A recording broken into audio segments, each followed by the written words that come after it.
in China, my professor said to me and the class, no matter what, if you can't work with people, you can't do business. And bam, that's exactly when I knew how I was going to learn how to be successful in business in a culture or in an area where I had no previous contextual knowledge.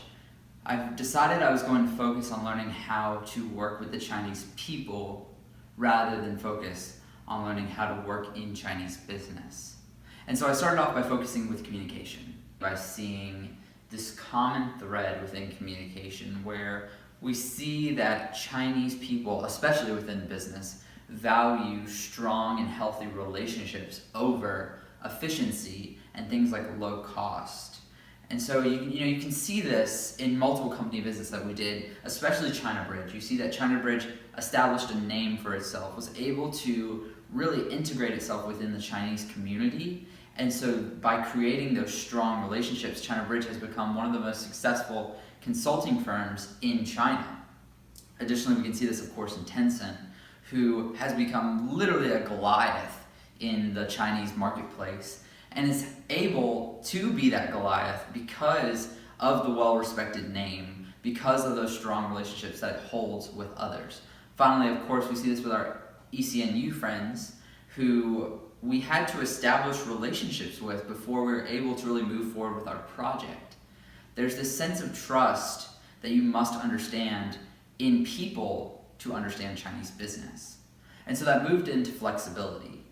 And so when we think about flexibility, we tend to think about differences. But what I found in China was it was actually more important to be flexible enough to embrace the very few similarities that we have with the Chinese. For instance, when we were in the silk market and we were haggling with the many vendors, it was important to be flexible enough to realize that our only real form of communication was entering numbers on a calculator. And by doing so, we were able to work together, both parties, to find the best price that made both customers happy, seller and customer, and yield those best results. Additionally, we see that in DreamWorks, where we weren't seeing that characters needed to be the same among Chinese, Americans, and other nationalities, but there's also a universal form of humor that DreamWorks had to be flexible enough to learn and to embrace to be successful. And finally, this led into my third point, which is the importance of adapting in foreign markets. China is rapidly growing and changing constantly. So it's important to be able to recognize and adapt to those changes to be successful with individuals and people in China.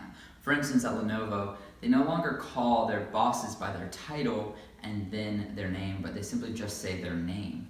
It's important to recognize these differences and adapt accordingly to respect the way and mannerisms of the people in that company.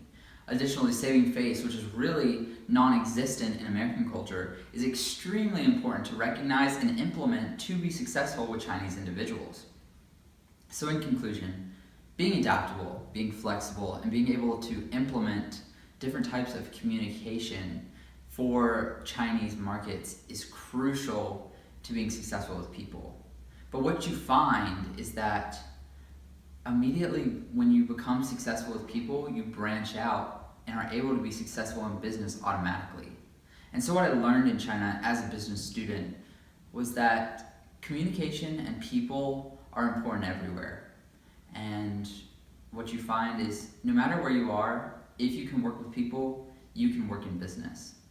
So don't focus on being able to work in a business and everything about that business, but focus on the people and you'll be shocked with the results.